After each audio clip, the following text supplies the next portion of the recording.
íconos del cine y la televisión que conquistaron el corazón del público, sucumbieron a los excesos que los llevaron a su trágico final. El alcoholismo marcó sus vidas, convirtiendo el éxito en dolor y las luces de la fama en sombras de tragedia. La última historia te sorprenderá. Recuerda darle me gusta y juntos mantengamos viva la memoria de nuestras leyendas. Enrique Lucero falleció el 9 de mayo de 1989, a los 68 años, víctima de agotamiento cardíaco y cirrosis hepática, enfermedades relacionadas con su consumo crónico de alcohol.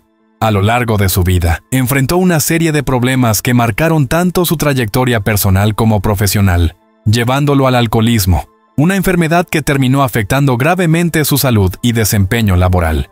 Desde su juventud, Lucero vivió tensiones con la Iglesia Católica, tras abandonar un seminario y desarrollar fuertes críticas hacia la institución, convirtiéndose en una figura controvertida para los sectores más conservadores. Este conflicto temprano lo aisló de ciertos círculos sociales, marcando el inicio de un camino de desencuentros. Además, se caracterizó por ser una voz crítica del gobierno mexicano, especialmente durante la administración de Gustavo Díaz Ordaz, a quien calificó como el Papa del Estado mexicano. Estas declaraciones le costaron caro, pues el gobierno respondió con dureza, obligándolo a un exilio abrupto que le impidió incluso recuperar sus pertenencias personales. Este episodio no solo subrayó la represión política de la época, sino que también profundizó su sensación de desarraigo y pérdida. Por si fuera poco, Enrique Lucero vivió el declive del cine mexicano durante las últimas décadas de su carrera. La falta de producciones de calidad y la disminución de oportunidades para actores de su talla lo afectaron profundamente, limitando su desarrollo profesional. A pesar de participar en más de 120 películas y de destacar en papeles memorables como La muerte, en Macario, 1960, y El cura en canoa, 1976, Lucero nunca recibió la oportunidad de protagonizar una película, algo que impactó su autoestima y percepción de éxito. Su dependencia al alcohol pudo haber sido un factor que limitó su ascenso a roles protagónicos, a pesar de su destacada participación en producciones internacionales como Dos mulas para la hermana Sara, 1970, y Justicia salvaje, 1984. En sus últimos días, las consecuencias de su adicción se hicieron más evidentes. La cirrosis hepática, una enfermedad crónica del hígado comúnmente asociada al consumo prolongado de alcohol, deterioró significativamente su calidad de vida. La vida y muerte del actor mexicano Rogelio Fernández comenzó su carrera cinematográfica en los años 40, participando en numerosas producciones de la época. Sin embargo, su adicción al alcohol empezó a afectar gravemente su carrera y su salud desde temprana edad. Los reportes de la época indican que solía beber hasta 2 botellas de tequila diarias durante sus últimos años, lo que eventualmente lo llevó a faltar a rodajes y perder importantes oportunidades laborales. Durante sus últimos meses de vida, Fernández sufrió los efectos devastadores de la cirrosis hepática, una consecuencia directa de su alcoholismo crónico. Sus últimos días los pasó en un hospital de la Ciudad de México, donde los médicos intentaron sin éxito revertir el daño causado a su hígado. A pesar de los esfuerzos médicos y el apoyo de algunos colegas de la industria cinematográfica, su condición se deterioró rápidamente. El actor, que apenas tenía 35 años, experimentó los síntomas característicos de la enfermedad: ictericia severa, ascitis, acumulación de líquido en el abdomen, y un deterioro significativo de su estado mental. Durante sus últimos años, era común verlo llegar a los sets de filmación en estado de ebriedad, lo que llevó a varios directores a prescindir de sus servicios. Su muerte prematura, el 11 de julio de 1957, sirve como un sombrío recordatorio de los peligros del alcoholismo en la industria del entretenimiento de mediados del siglo XX. Jorge Negrete falleció el 5 de diciembre de 1953 a los 42 años, debido a una cirrosis hepática agravada por años de alcoholismo y la hepatitis C, que padecía desde su juventud. Su salud se deterioró rápidamente en sus últimos meses, presentando hemorragias internas y complicaciones hepáticas que lo dejaron en coma antes de su muerte. Su deceso marcó un luto nacional, siendo homenajeado en el Palacio de Bellas Artes y acompañado por miles de personas en su funeral.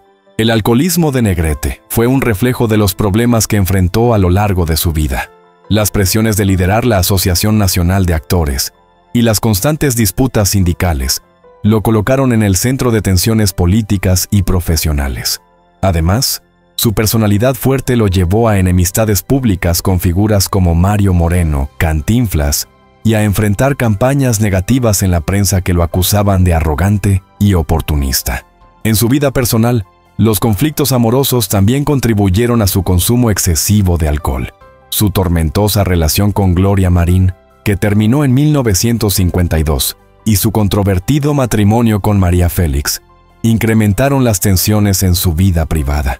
Estas circunstancias, junto con el estrés de mantener su estatus como el charro cantor, minaron su salud, llevándolo al alcoholismo que finalmente agravó su enfermedad hepática y precipitó su trágico final.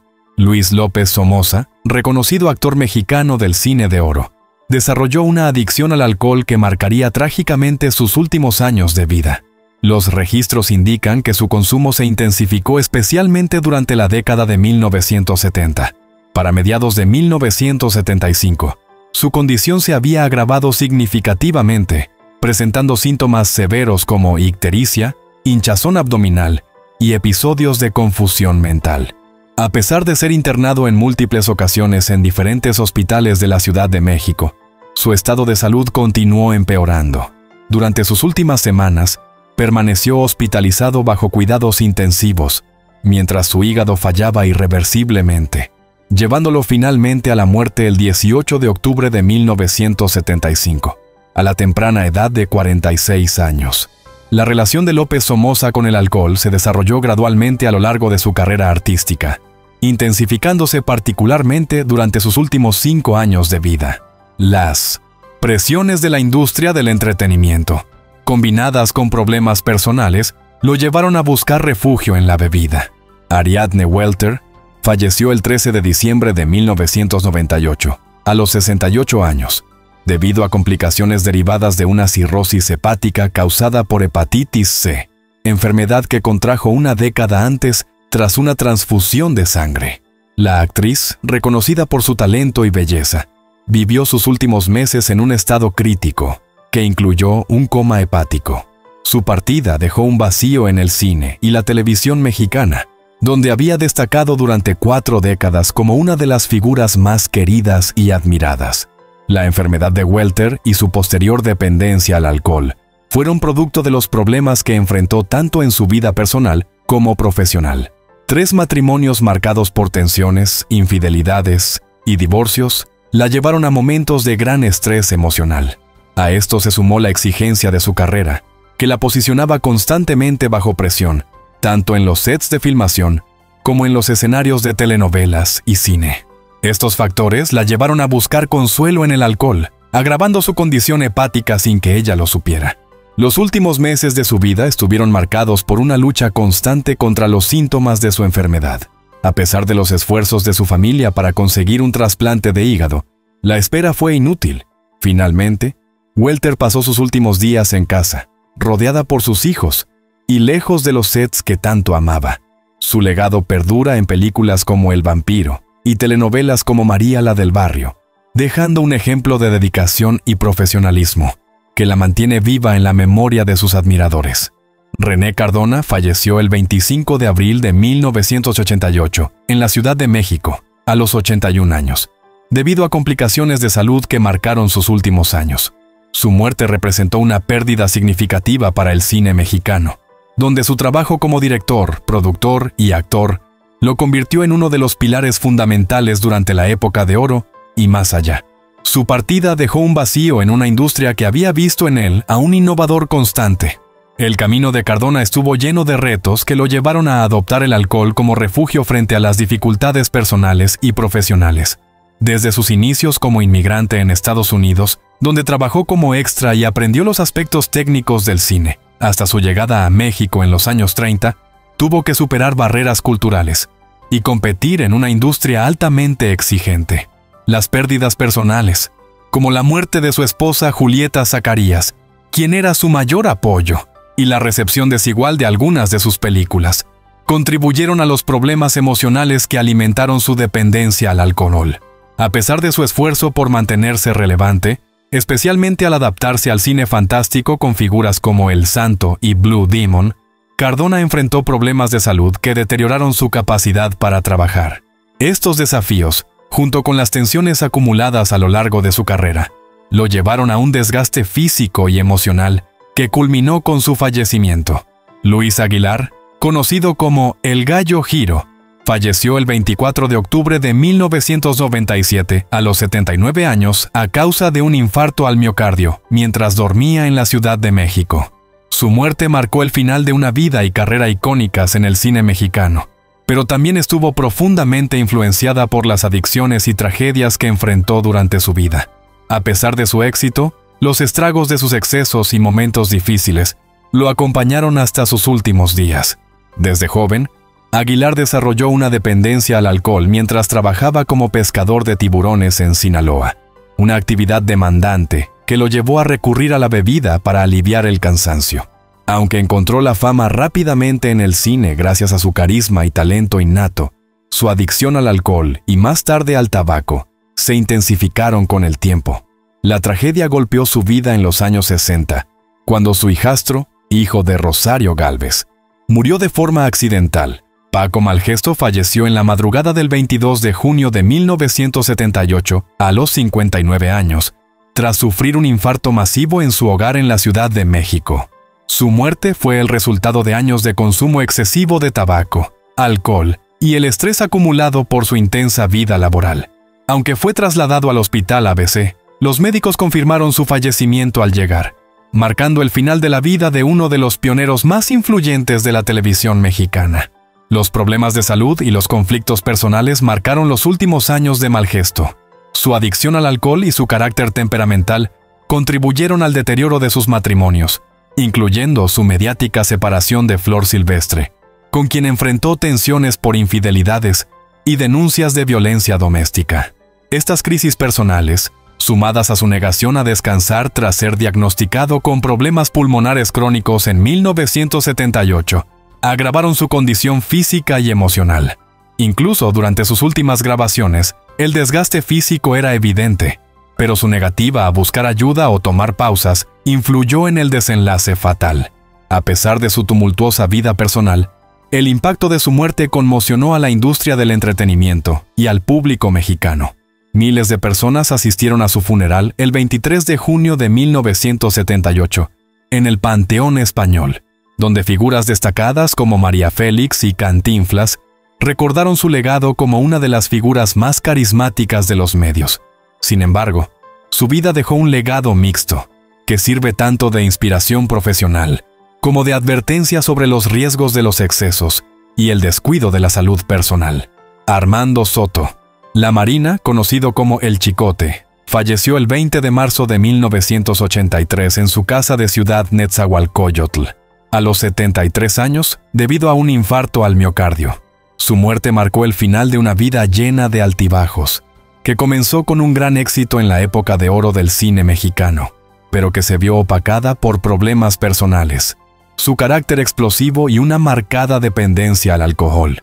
A pesar de intentar despedirse del público con un último acto en la Plaza México, el destino no le permitió recobrar el lugar destacado que alguna vez tuvo. El declive de El Chicote estuvo estrechamente relacionado con su temperamento irascible y su adicción al alcohol. A lo largo de su carrera, tuvo conflictos con figuras como Jorge Negrete, Pedro Armendáriz y Eulalio González Piporro, llegando incluso a retarlos a balazos. Estos comportamientos, junto con un accidente automovilístico en 1946, que casi le cuesta la vida y le afectó la vista, minaron su reputación en la industria y lo llevaron a ser relegado de producciones importantes. Durante los años 70, ya olvidado por los grandes estudios, llegó a declararse en huelga de hambre frente a la Asociación Nacional de Actores, ANDA, en un intento desesperado por recuperar su lugar en el medio.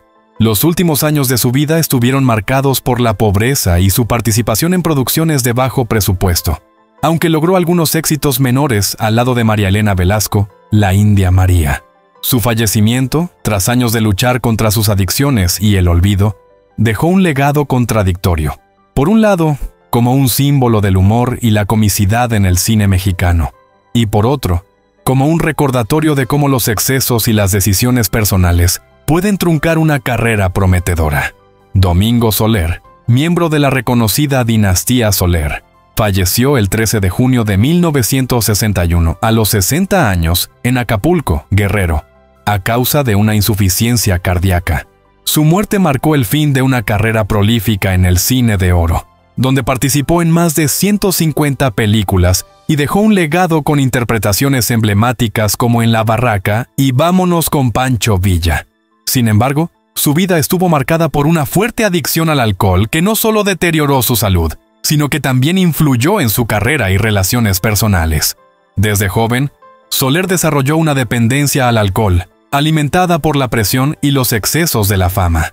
Aunque su familia intentó ayudarlo a superar esta adicción, recurriendo a tratamientos de rehabilitación en varias ocasiones, sus recaídas fueron constantes. Este hábito, que se convirtió en parte de su vida diaria, le trajo problemas laborales, afectando su reputación dentro de la industria. A pesar de su talento, fue menos recordado que sus hermanos Julián, Fernando, Andrés y Mercedes, en gran parte debido a los conflictos generados por su temperamento y su adicción. A pesar de sus dificultades personales, Domingo Soler dejó una huella en la historia del cine mexicano. Fue el primer ganador del Premio Ariel a Mejor Actor en 1947 por La Barraca, y su capacidad para interpretar personajes históricos como Pancho Villa y José María Morelos lo consolidó como un actor destacado de su tiempo. Sin embargo, su legado también sirve como una reflexión sobre cómo las adicciones pueden impactar incluso a los talentos más brillantes, limitando el alcance de su potencial y legado artístico. Victoriano Huerta, conocido como El Chacal Borracho, falleció el 13 de enero de 1916 a los 65 años debido a una cirrosis hepática agravada por su consumo excesivo de alcohol. Su muerte ocurrió mientras se encontraba en prisión en El Paso, Texas, tras haber sido arrestado por las autoridades estadounidenses al intentar organizar una incursión armada para recuperar el poder en México.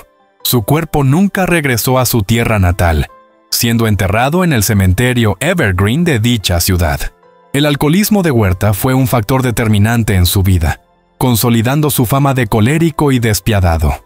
Su gusto por el coñac y su carácter explosivo se hicieron evidentes.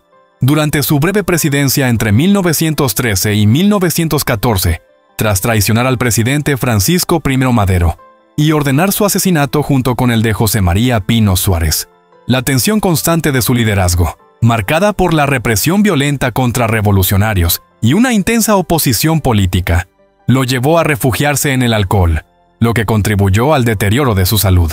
Desde joven, Huerta mostró un carácter autoritario que se acentuó con los años. Su participación en la represión de pueblos indígenas y su rol en la Decena Trágica lo colocaron en el ojo del huracán político. Venustiano Carranza, su principal opositor, exacerbó su imagen negativa al financiar campañas que resaltaban su alcoholismo y lo desprestigiaban racialmente.